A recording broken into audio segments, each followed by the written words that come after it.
La guerra era silenciosa, pero tan mortal como cualquier otra. Se libraba en las pantallas de los ordenadores, en las bolsas de valores y en las salas de juntas del piso 25 de Empresas Fernández. Y el general de la casa, el señor Fernández, un hombre de 65 años, que construyó aquel imperio con sus propias manos, estaba perdiendo. Su rostro, generalmente firme y confiado, ahora estaba pálido y cansado. Miraba los gráficos en la pared de su despacho, todos mostrando lo mismo. Números rojos, como sangre. Su rival, el multimillonario Marco Bastos, un tiburón del mercado, lo estaba cazando, robándole sus mejores clientes, sus contratos más importantes. Cada día el agua subía un poco más y Fernández sentía que se estaba ahogando. Aquella mañana, la reunión con los directores fue un desastre. Gritos, acusaciones, pánico. Bastos nos está aniquilando. ¿Cómo sabe siempre nuestro próximo paso?, preguntó un director desesperado. Tenemos un traidor entre nosotros, gritó Fernández. Solo escuchaba, la cabeza palpitándole. Se sentía como un rey viejo, viendo cómo su castillo era invadido mientras sus consejeros corrían en círculos. Golpeó la mesa. ¡Silencio!, ordenó, con la voz ronca de cansancio. Dejad de buscar culpables y empezad a buscar soluciones. Pero sabía que no había soluciones fáciles. Bastos era implacable. No quería competir, quería destruir. Era una cuestión personal. Mientras la tormenta de egos y miedo ocurría en la sala de juntas, de allí, en el pequeño office del piso, reinaba la paz. Aquel era el dominio de Lucía, una sala pequeña, impecablemente limpia, con el reconfortante olor a café recién hecho. Lucía trabajaba allí desde hacía 20 años. Conocía a cada uno de aquellos directores mejor que ellos mismos. Sabía a quién le gustaba el café fuerte, quién prefería té cuando estaba estresado, quién comía un pastelito de queso de más cuando estaba ansioso. Era la observadora silenciosa de aquel mundo de poder, una presencia tan constante y familiar que se había vuelto invisible para la mayoría de ellos. Pero ella lo veía todo, lo oía todo. Lucía preparó su bandeja con la precisión de siempre. Tazas de porcelana, una cafetera de café humeante, un bote con galletas. Sabía que la reunión estaba tensa. Podía sentirlo por la forma en que la secretaria contestó al interfono, con la voz baja y nerviosa. Empujando su carrito silencioso, caminó hasta la sala de juntas. La puerta de cristal esmerilado ahogaba los gritos, pero no la energía pesada que venía de dentro. Con un toque ligero llamó y entró. Como siempre, nadie pareció notar su presencia. Las discusiones se detuvieron por un instante y luego continuaron, como si ella fuera un fantasma. Lucía comenzó a servir el café, moviéndose alrededor de la mesa con una calma que no pertenecía a aquel lugar. Llegó al lado del señor Fernández. Él miraba unos papeles, con el ceño fruncido, la mirada perdida. Parecía un hombre cargando el peso del mundo sobre sus espaldas. «Su café, señor Fernández», dijo ella, con la voz baja y respetuosa de siempre. Él levantó la cabeza, y por un segundo sus ojos se encontraron. Había un cansancio tan profundo en su mirada que el corazón de Lucía se encogió. Era un buen hombre. En 20 años, él nunca la había tratado con nada que no fuera respeto. Verlo de esa manera, siendo cazado como un animal, era doloroso. Hizo un gesto con la cabeza, agradeciendo, y volvió a mirar los papeles. Mientras ella colocaba la taza en la mesa, la mano de él, que estaba allí parada, tembló.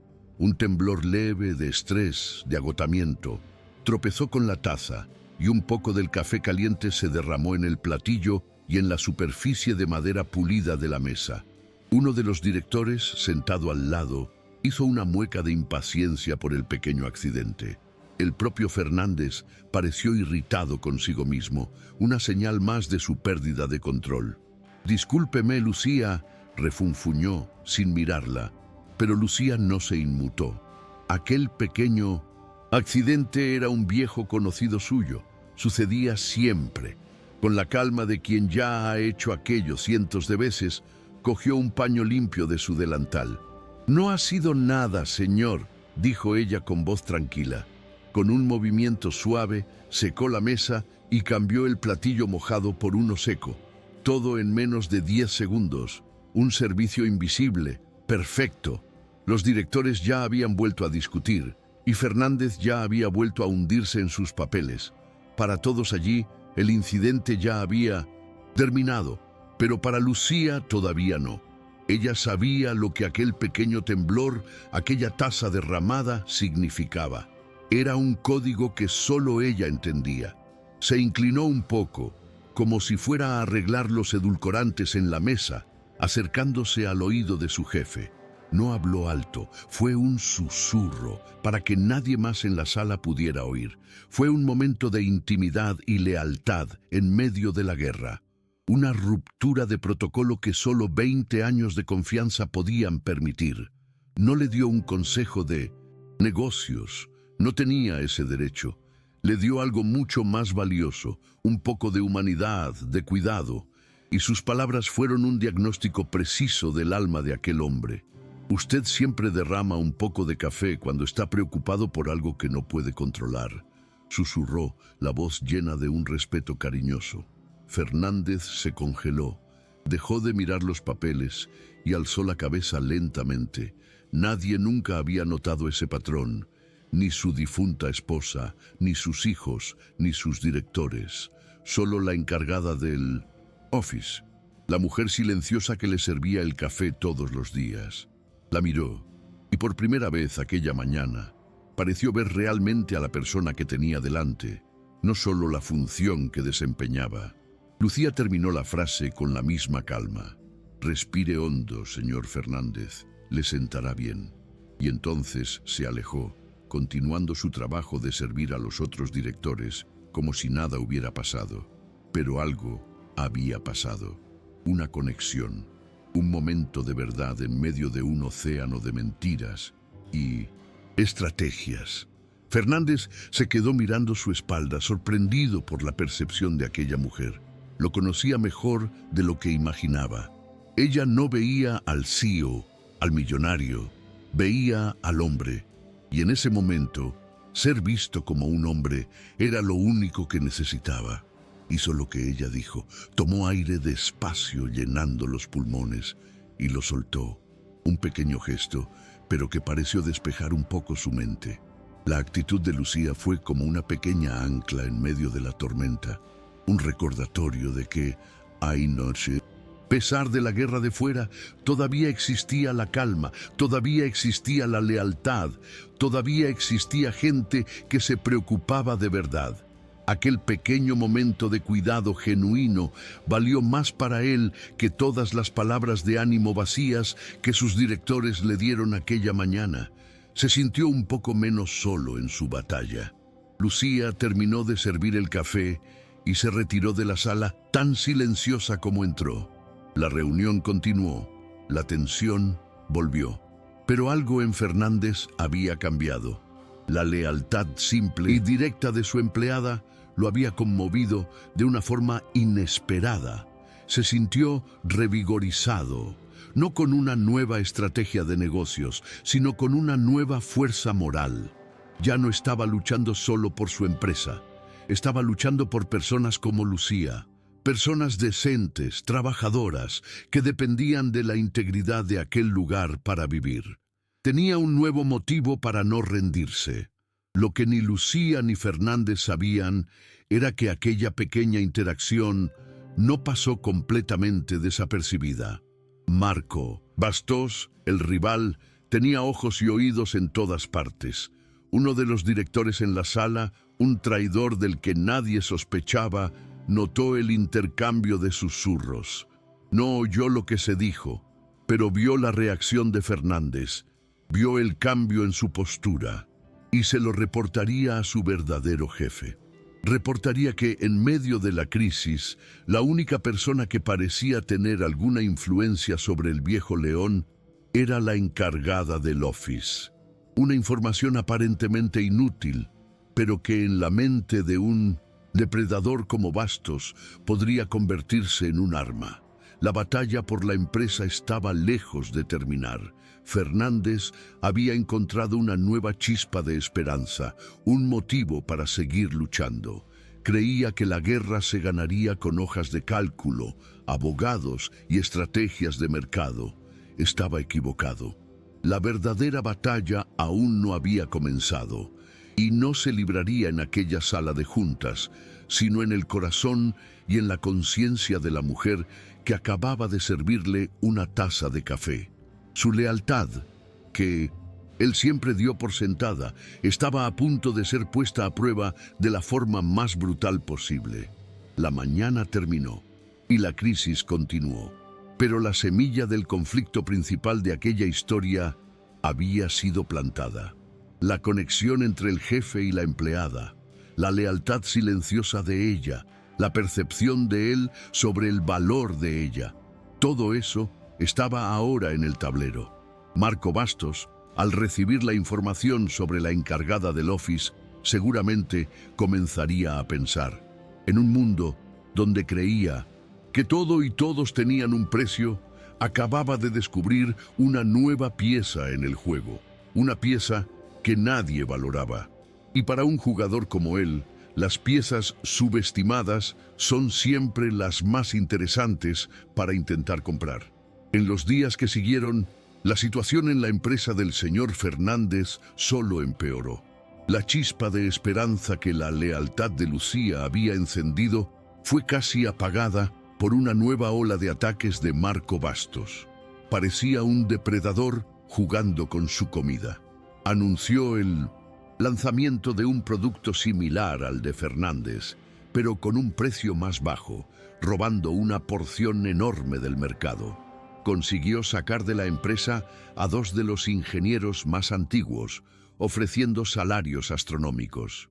Cada noticia era un nuevo golpe en el estómago de Fernández, que veía cómo el trabajo de su vida era desmontado, pieza por pieza, con una frialdad calculada. Las reuniones en el piso 25 se volvieron aún más sombrías. Lucía continuaba su rutina, sirviendo café y agua, presencia tranquila en medio del huracán. Pero ahora se sentía diferente. Aquel breve momento de conexión con su jefe la había vuelto más atenta. Veía las ojeras profundas de Fernández, la forma en que se masajeaba las sienes cuando creía que nadie lo miraba. Veía la preocupación genuina en su rostro, no solo por su dinero, sino por sus empleados, por las familias que dependían de esa empresa. Y sentía una rabia silenciosa hacia Marco Bastos, un hombre que nunca había visto, pero que se divertía causando el sufrimiento de tanta gente. Las noches de Lucía eran largas. Su hija, Sofía, estaba en la Facultad de Medicina, una de las más caras del país. Era el orgullo de la vida de Lucía. Verla con su bata blanca, estudiando para salvar vidas, hacía que cada taza de café que sirvió durante 20 años valiera la pena. Pero las mensualidades eran altas. El salario de Lucía, sumado a la pequeña pensión de su difunto marido, pagaba las cuentas justo al límite. Cualquier problema, cualquier imprevisto, podría poner en riesgo el sueño de su hija. El miedo a que la empresa quebrara no era un miedo abstracto para ella. Tenía el rostro de su hija, la preocupación de no poder seguir pagando su futuro. Mientras tanto, en la cima de otro rascacielos, en el despacho de Marco Bastos, la atmósfera era de victoria. Observaba en sus pantallas cómo los números de la empresa de Fernández caían y sonreía. Pero aún no estaba satisfecho. No quería solo vencer, quería aniquilar. Quería el secreto final de Fernández, la joya de la corona. La investigación original de su primer producto, una tecnología revolucionaria que todavía era la base de todo. Con esa investigación en sus manos, no solo compraría la empresa por una miseria, sino que dominaría el mercado por décadas. Era el jaque mate, pero sus espías, infiltrados en la empresa, no lograban encontrarla. No está en los servidores, no está en los archivos digitales. Es físico, un documento, un disco duro, algo, dijo el traidor en una llamada secreta con Bastos. Fernández lo guarda bajo 7 llaves. Nadie sabe dónde está, solo él. Bastos colgó el teléfono frustrado. Caminaba de un lado a otro en su despacho que parecía la sala de un villano de película, todo negro y cromado. Había sobornado a ejecutivos, robado a ingenieros, pero no conseguía lo que más quería. Fernández, aunque debilitado, todavía protegía el corazón de su imperio. Bastos necesitaba un nuevo enfoque, un enfoque más personal, más sucio. Decidió observar a su enemigo de cerca. Contrató a un equipo para vigilar a Fernández 24 horas al día. Fotos, videos, escuchas. Quería saber cada paso, cada rutina, cada encuentro. Analizaba las imágenes en su despacho como un general estudiando el mapa del enemigo. Veía a Fernández llegando al trabajo, saliendo tarde por la noche. Veía las reuniones con los abogados, la tensión en el rostro de todos. Veía los pocos momentos en que la familia de Fernández lo visitaba, pero no veía ninguna debilidad, ninguna brecha. Todos los que se acercaban a Fernández eran personas de su círculo de confianza, leales, imposibles de corromper. Necesitaba a alguien que pasara desapercibido. Fue entonces que, mirando las fotos de la vigilancia durante horas, notó un patrón, una figura que aparecía en casi todas las imágenes, pero que era tan discreta que casi pasaba desapercibida. Una mujer de mediana edad, de uniforme, empujando un carrito. Entraba en el despacho de Fernández por la mañana, antes de que él llegara. Entraba al final del día, después de que todos se fueran. Entraba durante las reuniones más secretas para servir café. Siempre estaba allí, silenciosa, en el fondo de la escena. ¿Quién es esa mujer?, le preguntó a su asistente, señalando la foto en la pantalla. El asistente investigó rápidamente. Se llama Lucía, es la encargada del office del piso de la presidencia. Trabaja allí desde hace 20 años. Viuda, una hija en la universidad. Bastos miró la foto de Lucía. Una mujer simple, de rostro cansado, sin nada especial. Para cualquiera era insignificante. Pero para Bastos, que veía el mundo como un juego de ajedrez, era la pieza perfecta. El peón que nadie nota, pero que puede cruzar el tablero y convertirse en una reina. Tenía acceso, era invisible, y lo más importante, probablemente necesitaba dinero. Había encontrado su llave. Una sonrisa de depredador se formó en el rostro de Bastos. Tenía un nuevo plan. Un plan que no involucraba tecnología ni espionaje. Corporativo. Involucraba la buena y vieja naturaleza humana. Codicia, miedo, necesidad. Se giró hacia el asistente. Quiero saber todo sobre esa Lucía. Dónde vive, cuánto gana, cuánto cuesta la universidad de la hija, si tiene deudas. Quiero saber su precio. Todo el mundo tiene un precio y voy a descubrir el suyo. La guerra, que hasta entonces se libraba entre dos titanes corporativos, estaba a punto de convertirse en la batalla por el alma de una mujer común. Mientras Bastos planeaba su ataque, Lucía vivía su vida, sin tener idea de que se había convertido en el objetivo principal en la guerra de dos multimillonarios. Su rutina era la misma de siempre. Se despertaba antes del amanecer, tomaba 2 autobuses para llegar al trabajo, servía el café, limpiaba el office, escuchaba los problemas de los demás en silencio y se preocupaba por el futuro de su hija. Aquella noche, Sofía llamó a su madre, emocionada. Había sacado la máxima nota en un examen dificilísimo. «Estoy tan orgullosa de ti, mi niña», dijo Lucía, el corazón explotando de felicidad. Era por eso por lo que luchaba, era por esa sonrisa por la que enfrentaba el mundo todos los días.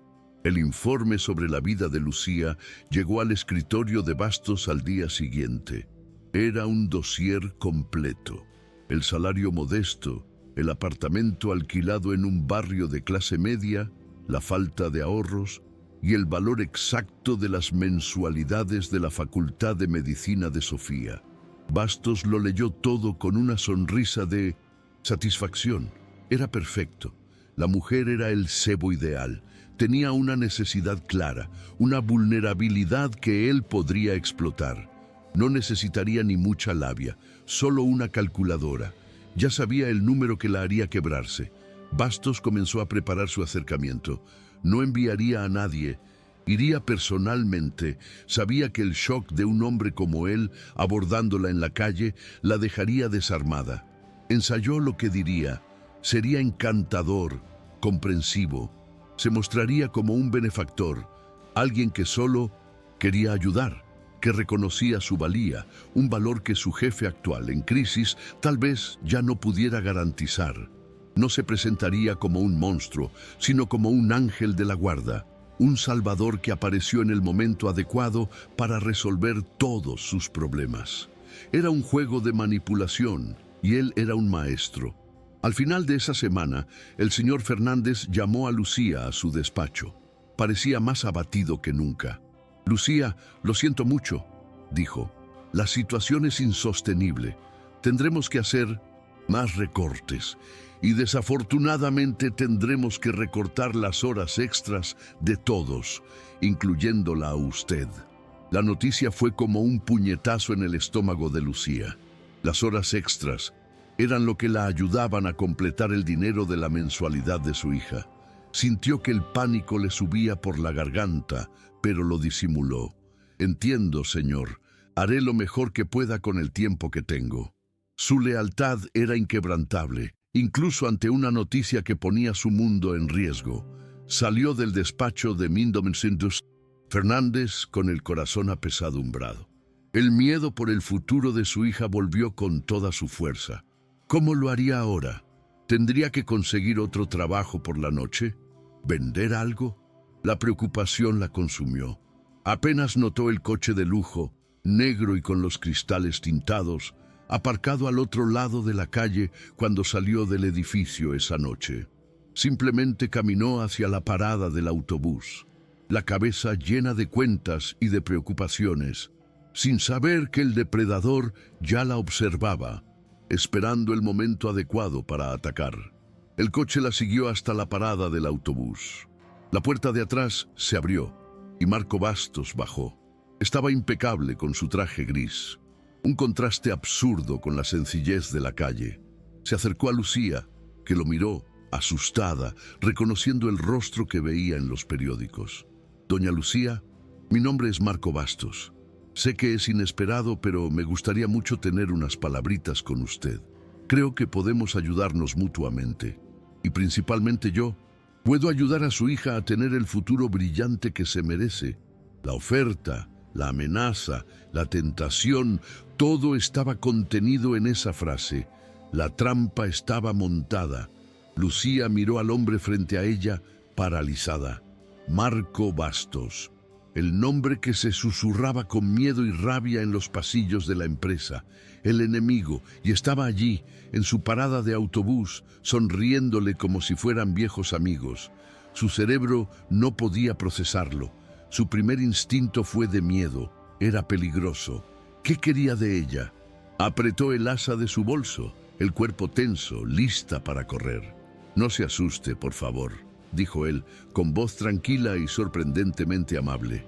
«Sé que parezco un fantasma, pero solo quería 5 minutos de su tiempo. Hay un café aquí en la esquina. Le invito a un café y juro que no la molesto más». La invitación era absurda, pero la curiosidad y el shock le impidieron decir que no. Se sentaron en una mesita al fondo de una panadería sencilla. El contraste era flagrante. Bastos, con su traje de miles de dólares y su reloj brillante, parecía un ser de otro planeta en aquel ambiente con olor a pan y café colado. Lucía se sentía intimidada, pequeña. «Entonces», comenzó ella, con voz temblorosa, «¿qué quiere usted de mí? Yo soy solo la encargada del office». Bastos sonrió, una sonrisa que usaba para desarmar a presidentes y consejos de administración. «Exactamente. Usted es mucho más que solo la encargada del office, doña Lucía. Usted es la persona más constante en la vida de Fernández desde hace 20 años, más que la mayoría de sus directores. Admiro la lealtad. Es una cualidad rara hoy en día. Sus palabras la tomaron por sorpresa. Elogios, admiración, viniendo del enemigo de su jefe. Aquello no tenía sentido. Bastos continuó su juego de manipulación. Habló de sus propios orígenes, inventando una historia de infancia pobre que sabía que crearía una conexión. La hizo sentir que los dos, en el fondo, eran parecidos, supervivientes en un mundo de tiburones. Entonces cambió de tema, el tono de voz aún más suave, más empático. Sé que la vida no es fácil, Lucía, y me he enterado de lo de su hija, Sofía, ¿verdad? Estudiando medicina. ¡Qué orgullo! Una madre hace cualquier cosa por un hijo, ¿no es así? Su futuro es lo más importante del mundo. Había tocado el punto exacto, el corazón de Lucía. Hablar de Sofía la desarmó por completo. Se relajó un poco en la silla, una pequeña sonrisa de orgullo apareciendo en su rostro. Sí, ella lo es todo para mí, dijo sin darse cuenta de la trampa. Bastos vio la brecha y atacó. Se inclinó hacia adelante, la voz ahora un susurro de complicidad. Pues es exactamente sobre su futuro de lo que quiero hablar. Fernández es un buen hombre, pero es un hombre del pasado. Su empresa va a quebrar, Lucía. Es inevitable. Y cuando eso suceda, todos ustedes estarán en la calle, incluida usted. Y la Facultad de Medicina no se va a pagar sola. La fría verdad de sus palabras golpeó a Lucía como un puñetazo. Sabía que tenía razón. El miedo que sentía todas las noches estaba allí, frente a ella, siendo dicho en voz alta. Bastos continuó, sin darle tiempo a respirar. Le estoy ofreciendo una salida, una garantía, un futuro no solo para su hija, sino para las generaciones futuras de su familia. Una jubilación que usted nunca soñó con tener. Hizo una pausa dramática. Lucía lo miraba, hipnotizada, una mezcla de miedo y por primera vez una pizca de esperanza desesperada. ¿Qué estaba proponiendo? Una indemnización, y entonces dijo el número que lo cambiaría todo. 10 millones de dólares, Lucía. La frase quedó flotando en el aire de la panadería. Lucía parpadeó. Debía haber oído mal. ¿Qué ha dicho? 10 millones de dólares, repitió despacio, saboreando cada palabra. En una cuenta en Suiza, a su nombre, sin impuestos. Nadie lo sabría nunca. Sería nuestro pequeño secreto. Con ese dinero, Sofía no solo termina la universidad, sino que puede abrir su propia clínica. Usted podría comprar una casa en la playa, viajar por el mundo. Nunca más necesitaría servir una taza de café en su vida. Lucía se rió, una risa nerviosa, de incredulidad. Está bromeando conmigo. Es una cámara oculta. 10 millones de dólares. El número era tan grande, tan absurdo, que no parecía real. Era más dinero del que podría reunir en 500 vidas de trabajo. Pero el rostro de Bastos era serio, mortalmente serio. Nunca bromeo con el dinero, Lucía. La oferta es real. Quiero que piense en ella. Piense en lo que ese dinero puede hacer por usted, por su hija. Piense en no tener que volver a preocuparse por una factura, por el alquiler, por el precio de las cosas en el mercado. Piense en la libertad. La tentación era monstruosa. La mente de Lucía comenzó a dar vueltas. 10 millones. Las imágenes invadieron su cabeza. La deuda de la universidad pagada. Una casa propia. Viajar. Conocer lugares que solo veía en la televisión. Darle a Sofía la boda de sus sueños. Ayudar a sus futuros nietos. Toda la vida de sacrificios, de despertarse de madrugada, de dolores de espalda. Todo eso borrado, reemplazado por una vida de paz y seguridad. Era todo lo que siempre había querido. La promesa de una vida sin miedo. Y estaba allí, frente a ella, en la forma de un hombre con una sonrisa de serpiente. Pero, ¿cuál era el precio? La pregunta surgió en medio del sueño. Nada es gratis, especialmente viniendo de un hombre como ese. ¿Qué tendría que hacer?, preguntó con la voz casi inaudible.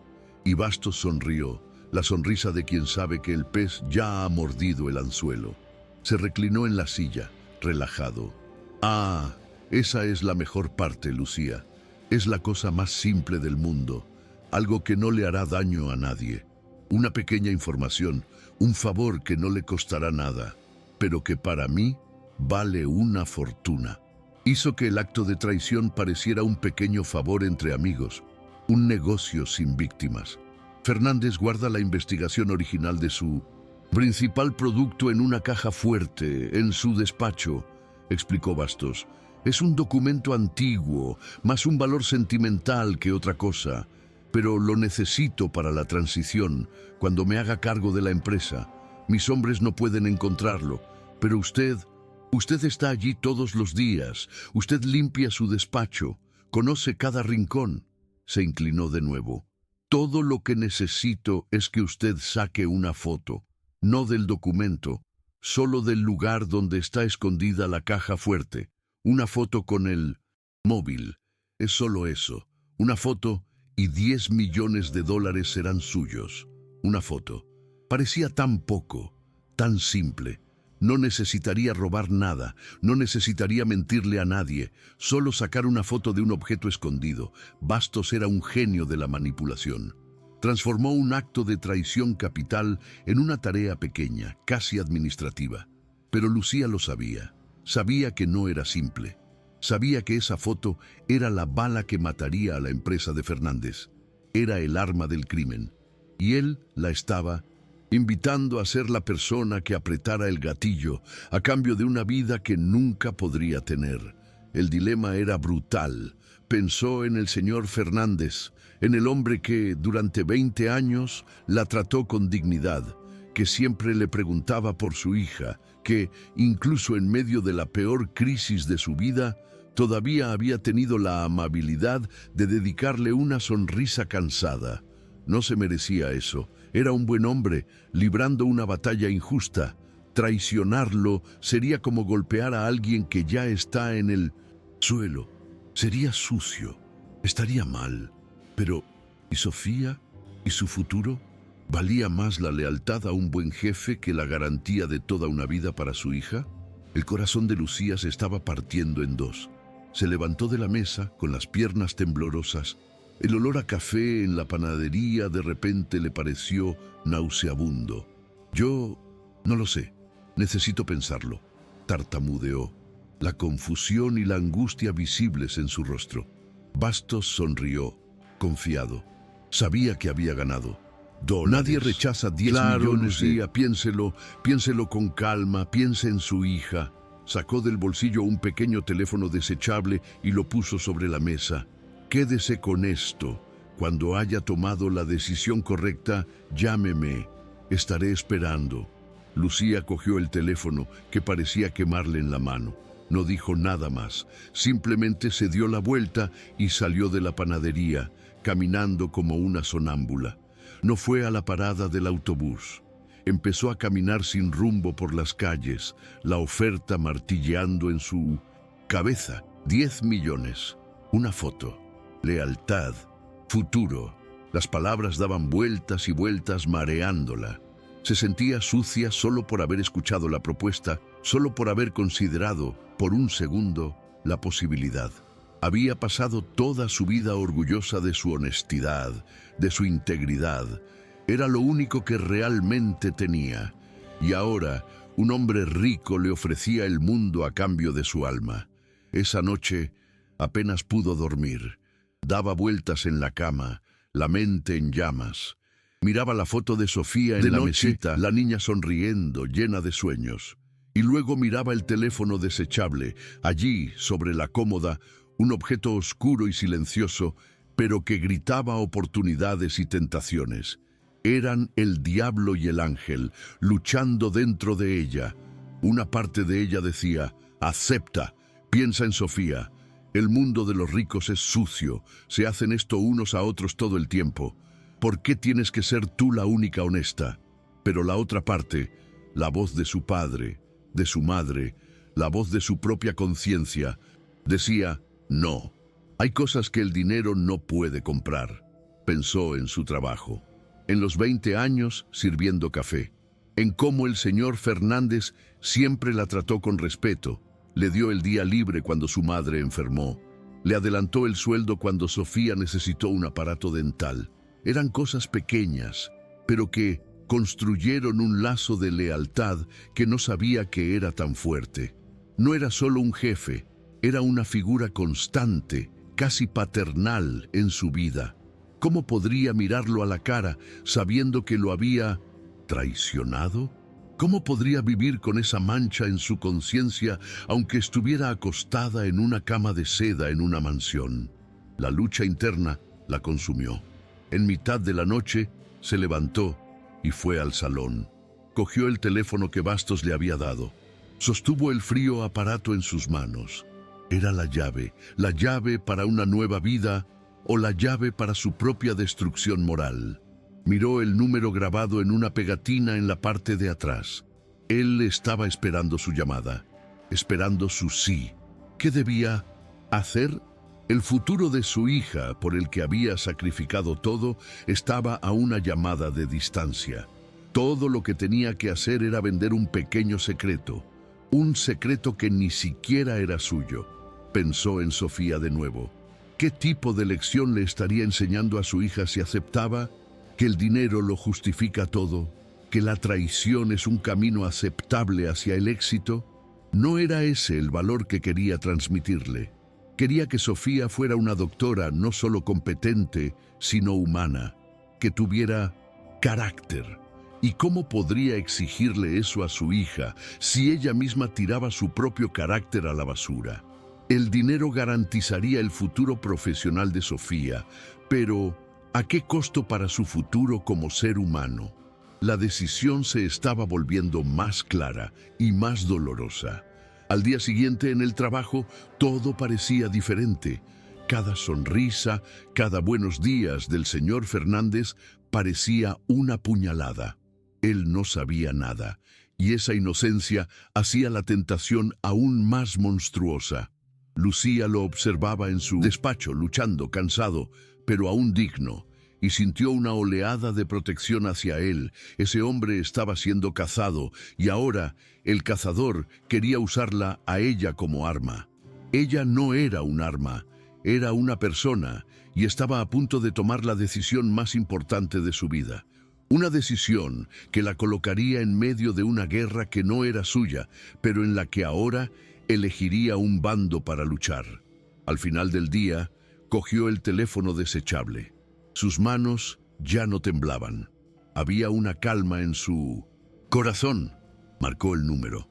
Bastos contestó al primer tono, la voz llena de una expectativa victoriosa. Lucía sabía que llamaría. Entonces tenemos un acuerdo. Lucía respiró hondo. Miró la foto de su hija en su escritorio y luego la puerta del despacho del señor Fernández y dio su respuesta. Una respuesta que no era ni sí ni no.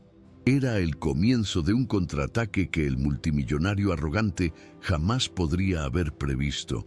Al teléfono con Marco Bastos, la voz de Lucía era temblorosa, pero no de la forma que él imaginaba. No era el temblor de la codicia, sino el de la rabia disfrazada de miedo. «Señor Bastos, yo lo he pensado mucho», dijo, interpretando el papel de una mujer asustada y dividida. «Es mucho dinero. Nunca he visto tanto dinero en mi vida. Acepto. Haré lo que me pidió». Al otro lado de la línea, casi pudo oír la sonrisa victoriosa de Bastos. Había ganado, como siempre. Creía que el sonido que oía era el de otra alma rompiéndose bajo el peso del dinero. Estaba redondamente equivocado. Era el sonido de una trampa preparándose. «Sabía que era usted una mujer inteligente, Lucía», dijo Bastos, con un tono ahora paternalista, condescendiente. «Está haciendo lo correcto por el futuro de su hija». Luego le dio las instrucciones. El dinero, los 10 millones, sería transferido a una cuenta en cuanto recibiera la foto. «Quiero que se encuentre conmigo mañana por la noche», en el aparcamiento subterráneo de mi edificio. Venga sola, traiga la foto en un teléfono desechable y yo le daré los datos de su nueva vida. Se sentía el maestro de las marionetas, controlando los hilos de otra persona desesperada. Apenas sabía que la marioneta acababa de cortar sus propias cuerdas. Lucía aceptó, dio las gracias y colgó, con el corazón latiendo fuerte, no de miedo, sino de adrenalina. No se fue a casa. Después de colgar el teléfono, respiró hondo, se secó el sudor de las manos en el delantal y regresó al piso 25. El edificio ya estaba casi vacío, silencioso. Solo la luz del despacho del señor Fernández seguía encendida. Estaba allí, como todas las noches, luchando solo. Aquel era el punto de no retorno. Si llamaba a esa puerta, estaría entrando en una guerra que no era suya. Si se iba a casa, estaría huyendo con un secreto que la consumiría para siempre. Pensó en su hija, Sofía. ¿Qué clase de madre sería si le enseñaba a su hija a huir? Con mano firme, llamó a la puerta de madera maciza. Fernández abrió la puerta, con el rostro cansado, sorprendido. Y, Lucía, ¿ha pasado algo? Ya es muy tarde. Pensó que era algún problema de emergencia en el office. Señor, disculpe la hora, pero necesito hablar con usted. Es urgente, y tiene que ser a solas, dijo ella con voz baja, pero cargada de una seriedad que nunca había oído en ella. Intrigado y un poco preocupado, la dejó entrar y cerró la puerta. Ella se quedó de pie en medio del lujoso despacho, el uniforme sencillo contrastando con los muebles caros. Por un momento, el valor la abandonó, pero recordó la arrogancia en la voz de Bastos y la fuerza regresó. Señor Fernández, hay una rata en su casa, dijo, las palabras saliendo directas, sin rodeos. La frase era tan extraña que Fernández frunció el ceño, sin entender. ¿Una rata? Lucía, ¿de qué está hablando? Y ella lo interrumpió, algo que nunca había hecho en 20 años. No una rata de 4 patas, señor, una de 2. Un hombre que cree que su casa está tan débil que puede entrar y robar lo que quiera. Y cree que yo voy a abrirle la puerta. Y entonces, con una calma aterradora, se lo contó todo. El acercamiento en la parada del autobús, la conversación en la panadería, la mención a su hija, la oferta de los 10 millones, la petición de la foto de la caja fuerte. Fernández escuchaba, la expresión cambiando de confusión a shock y luego a una furia helada. Con cada palabra de Lucía, era como si una nueva capa de cansancio fuera arrancada de su rostro, siendo reemplazada por una energía que no sentía desde hacía mucho tiempo. El intento de Bastos de corromper a sus empleados, de usar la necesidad de una madre para destruir su empresa, aquello no eran negocios, era una bajeza, una crueldad que iba más allá de la competencia. Era el acto de un hombre sin honor, sin escrúpulos. Y eso, Fernández no podía perdonarlo. Ya no estaba luchando contra un rival. Estaba luchando contra el mal. Cuando Lucía terminó, se quedó en silencio durante un largo rato, simplemente mirándola. La rabia que sentía hacia Bastos era inmensa, pero la admiración que sentía por esa mujer era aún mayor. Se levantó y fue hacia la ventana, mirando las luces de la ciudad. 10 millones de dólares, Lucía, dijo, casi para sí mismo. Es una fortuna, toda una vida, más de lo que pago a muchos de mis directores. Se giró hacia ella. Había una pregunta genuina en sus ojos, una necesidad de entender. ¿Por qué? ¿Por qué no aceptó? Podría haber garantizado el futuro de su hija para siempre. Nadie lo habría sabido nunca. La respuesta de Lucía fue simple, directa y devastadora en su integridad. Porque ya no podría mirar a mi hija a la cara, dijo. Ella estudia para salvar vidas, señor. ¿Qué clase de lección le estaría dando si destruyera la vida de un buen hombre por dinero? ¿De qué sirve que tenga el mejor título del mundo si su madre no tiene carácter? Hizo una pausa, mirando sus propias manos, las manos que habían trabajado toda su vida. Y porque usted siempre ha sido justo conmigo. En 20 años, respeto no tiene precio, señor Fernández, y mi dignidad tampoco. Las palabras de Lucía fueron el revulsivo que Fernández necesitaba. Había pasado meses sintiéndose como un dinosaurio, un hombre de valores antiguos en un mundo moderno y despiadado. Había empezado a creer que el honor, la lealtad, la integridad eran debilidades, y allí, frente a él, estaba la prueba viviente de que estaba equivocado. La verdadera fuerza, la fortaleza inquebrantable, no estaba en los gráficos de acciones ni en los contratos millonarios. Estaba en el carácter de esa mujer sencilla. Su lealtad no lo había salvado todavía, pero había salvado su alma. Le había dado un motivo para volver a luchar. El viejo león no estaba muerto, solo estaba durmiendo y acababa de despertar. Una sonrisa, la primera sonrisa de verdad en meses, apareció en el rostro de Fernández. No era una sonrisa de alegría, sino una sonrisa de guerrero. «Así que quiere una foto, ¿eh?», dijo, la mente ya trabajando, afilada como una navaja. «Cree que puede comprar el alma de mi empresa con dinero sucio, y cree que usted es la puerta de entrada. Nos está subestimando a los dos, Lucía». Caminó hacia ella, y por primera vez la miró no como un jefe, sino como un general mirando a su soldado más valiente. «Lucía, Bastos cree que está comprando a una traidora, pero con su ayuda va a acabar comprando su propia trampa». La idea comenzó a formarse, un plan de contraataque. Si Lucía estaba dispuesta, podrían darle la vuelta a la tortilla. «¿Quiere que vaya a una cita mañana por la noche?», preguntó Fernández. Lucía asintió. «Genial. Usted irá, pero no irá sola. Llevará a algunos amigos». El plan era arriesgado. Pondría a Lucía en peligro. Fernández dudó. «Lucía, no puedo pedirle esto. Es demasiado peligroso. Si algo sale mal...» Pero Lucía lo interrumpió con la misma firmeza de antes. «Señor, se metió con mi hija. Intentó usar el amor que siento por ella para convertirme en una ladrona. Esto ya no es solo sobre su empresa. Ahora es personal». La alianza estaba sellada. El millonario y la encargada del office, juntos contra el enemigo común. Pasaron la siguiente hora trazando el plan. Lucía contó cada detalle de la conversación, cada instrucción de Bastos. Fernández llamó a su jefe de seguridad, un hombre de su más absoluta confianza, y lo puso al tanto de la situación. Iban a preparar una trampa perfecta.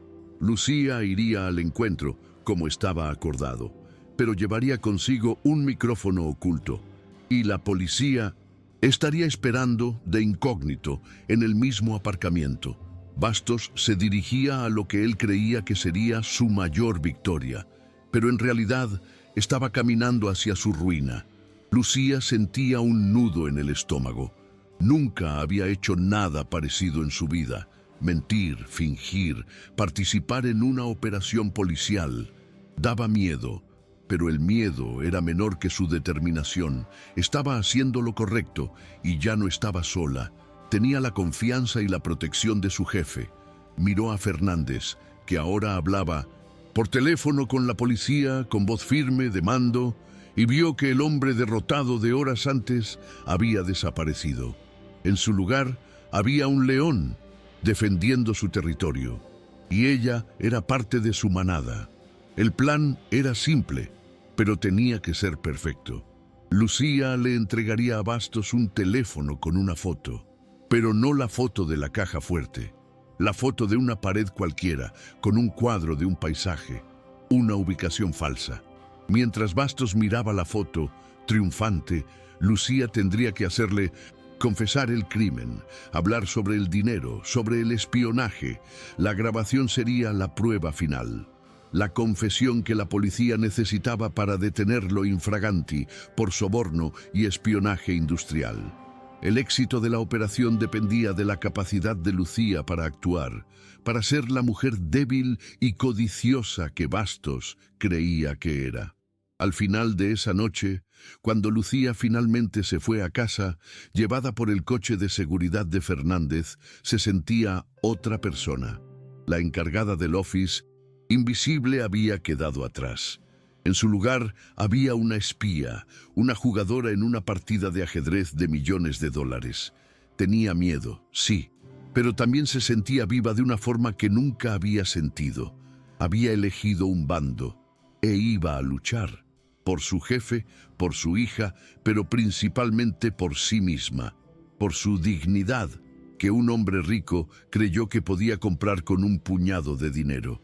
Estaba a punto de aprender la lección más cara de su vida. A la mañana siguiente, Lucía llegó al trabajo, como si nada hubiera pasado. Sirvió el café, limpió el office, sonrió a las secretarias.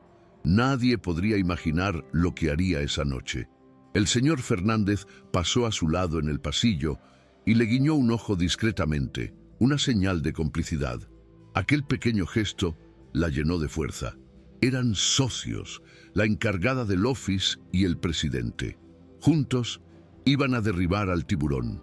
La ansiedad por lo que vendría por la noche era enorme, pero la certeza de estar haciendo lo correcto era aún mayor. El día se arrastró. Cada hora parecía un año. Lucía repasaba el plan en su mente, ensayaba lo que diría. Tenía que ser convincente. Necesitaba que Bastos creyera en su traición. La ironía era que, para defender su lealtad, tendría que convertirse en la mejor actriz que jamás existió e interpretar el papel de una traidora. La noche finalmente llegó. Lucía salió del trabajo, con el corazón en la garganta. En su bolso, un teléfono desechable con una foto falsa. En su cuerpo, un micrófono oculto. De camino al aparcamiento subterráneo, de camino a la boca del lobo. Llegó al lugar acordado. El aparcamiento subterráneo del edificio de Bastos era un lugar frío, silencioso y aterrador. El sonido de sus propios pasos resonaba en el hormigón. Vio el coche negro y lujoso aparcado en una plaza aislada. Las luces se encendieron y Marco Bastos bajó con una sonrisa de depredador. «Lucía, puntual, me gusta eso», dijo. «¿Has traído mi regalo?»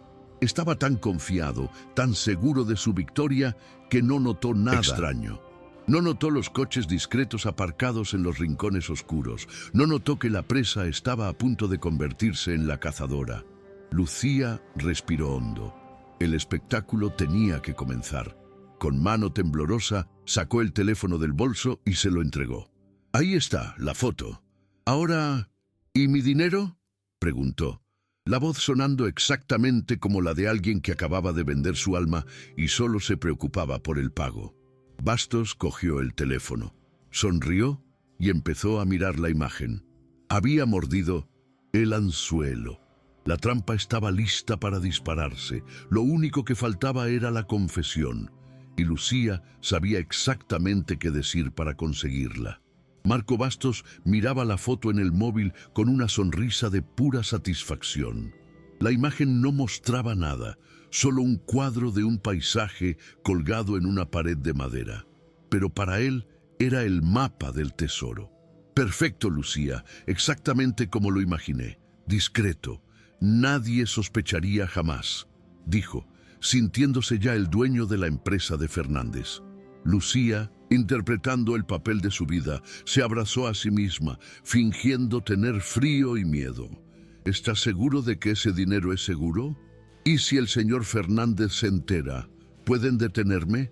Necesitaba que confesara, que confirmara el delito para el micrófono oculto en su pecho. Bastos se rió, una risa arrogante. «Relájese, Lucía. Fernández ya es un hombre muerto, solo que aún no lo sabe. Con esta información lo destruyo, y en cuanto a nosotros, esto ha sido solo una transacción comercial. Usted me ha vendido una información y yo he pagado por ella 10 millones de dólares por una foto. ¿Un delito? Claro que no. Son solo negocios». Sacó su propio móvil, tecleó algunas órdenes y se lo giró hacia ella. En la pantalla, la confirmación de una transferencia internacional. Ahí lo tiene, el futuro de su hija. Ahora deme el móvil con la foto y desaparezca. Olvide que existo. Acababa de confesarlo todo. En el momento en que Lucía le entregó el móvil falso a Bastos, se desató el infierno. Los faros de 4 coches que estaban aparcados en la oscuridad del aparcamiento se encendieron de golpe, iluminando la escena como un escenario. Las puertas se abrieron y de ellas salieron 8 hombres de negro, armados, moviéndose con una rapidez aterradora. «Policía judicial, quieto, manos en la cabeza, señor Bastos», gritó el inspector que lideraba la operación. Bastos se quedó congelado con el móvil aún en la mano, los ojos desorbitados por el shock. Miró las salidas, todas bloqueadas. Miró a los policías acercándose y finalmente miró a Lucía, y en su rostro tranquilo no vio miedo, vio justicia y lo entendió. Había caído como un idiota. La detención fue rápida y humillante. El multimillonario, que estaba acostumbrado a ser tratado como un rey, fue arrojado contra el capó de su propio coche de lujo y esposado. «Está cometiendo un error. Soy Marco Bastos. Voy a demandarlos a cada uno de ustedes», gritaba. Pero sus amenazas eran vacías. El inspector se acercó a Lucía, que era protegida por uno de los guardias de seguridad de Fernández. «Lo tenemos, señora. La grabación es perfecta. Tenemos la confesión. No se escapa». Bastos, al oír la palabra grabación, dejó de luchar. Miró a Lucía con un odio tan puro, tan venenoso, que ella sintió un escalofrío.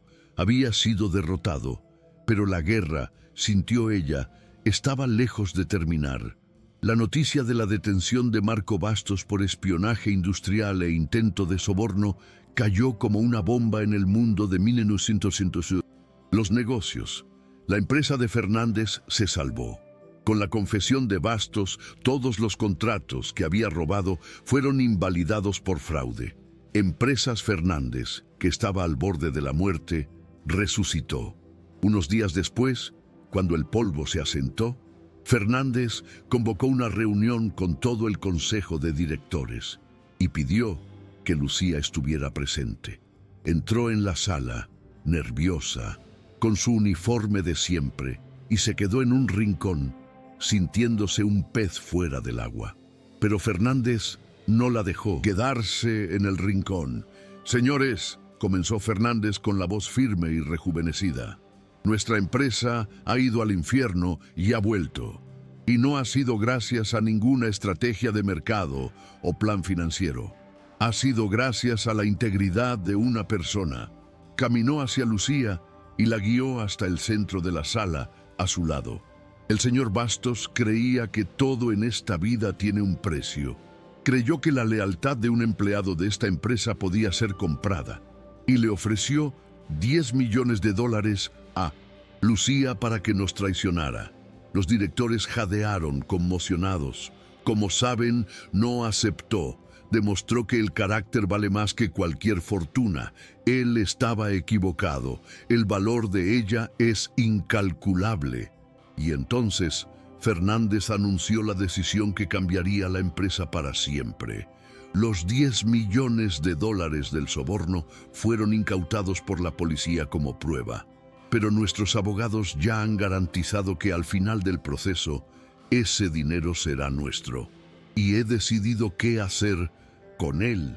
Hizo una pausa mirando a cada uno de sus directores. Ese dinero no irá a la caja de la empresa.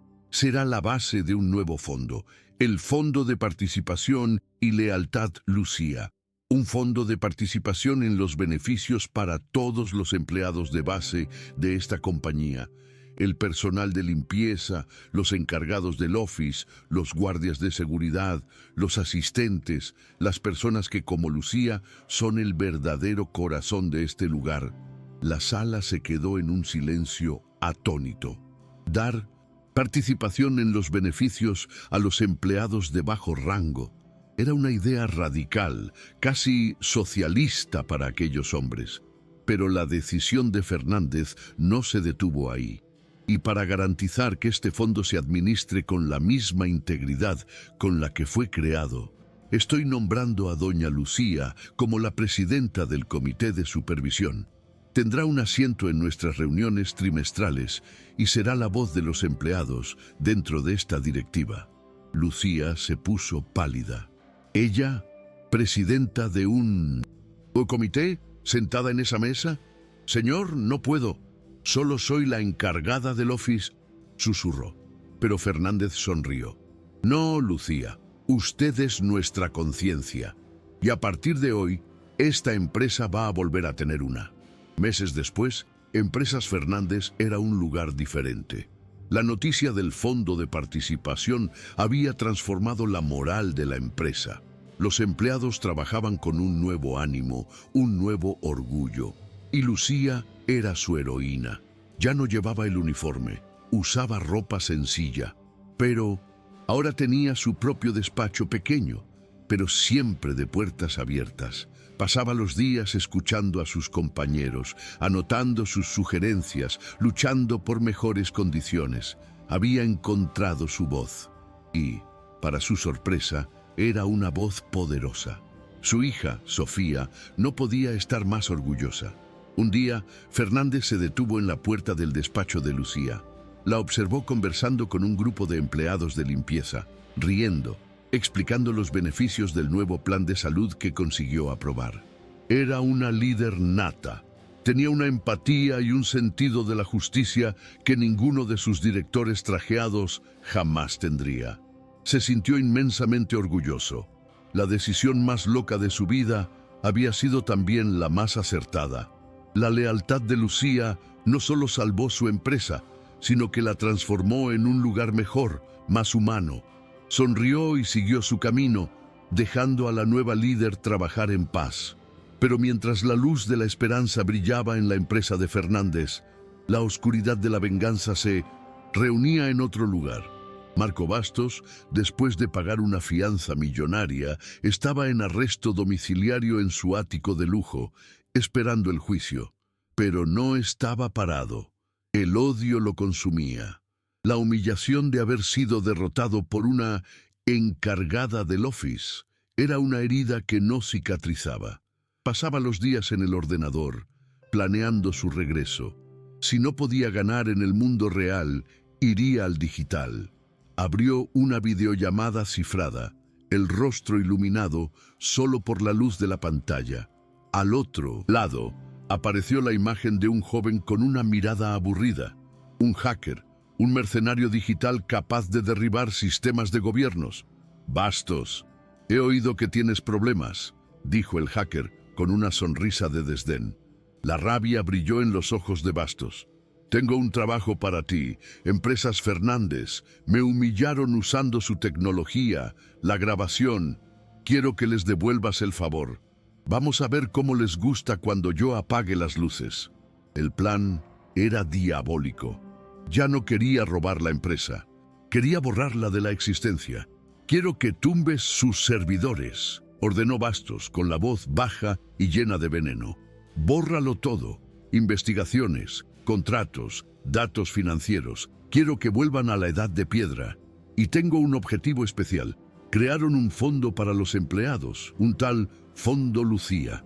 Es el nuevo símbolo de la empresa. Quiero que empieces por ahí. Borra cada registro, cada céntimo. Quiero que su victoria se convierta en polvo. Quiero que mire a los ojos a sus compañeros y les diga que el dinero que les prometió simplemente ha desaparecido. La guerra de negocios había terminado y una nueva guerra, una ciberguerra, estaba a punto de comenzar. El objetivo ya no era el secreto de una caja fuerte, sino los datos de un servidor. Y la venganza de Bastos era personal, dirigida a la mujer que no pudo comprar. Iba a demostrarle a ella y al mundo que al final todo puede ser destruido, si no con dinero, con un clic. La nueva paz de Lucía, su nuevo propósito, estaba bajo la mira de un enemigo invisible que podía atacar en cualquier momento, desde cualquier lugar del mundo. La lealtad de Lucía demostró ser más fuerte que el dinero, pero la venganza de un hombre humillado ahora amenaza con destruirlo todo de forma digital. En una guerra librada con códigos y virus, ¿sigue siendo la fuerza del carácter un arma válida? ¿Y tú, si estuvieras en el lugar de Lucía, tendrías el valor de decir no a 10 millones de dólares?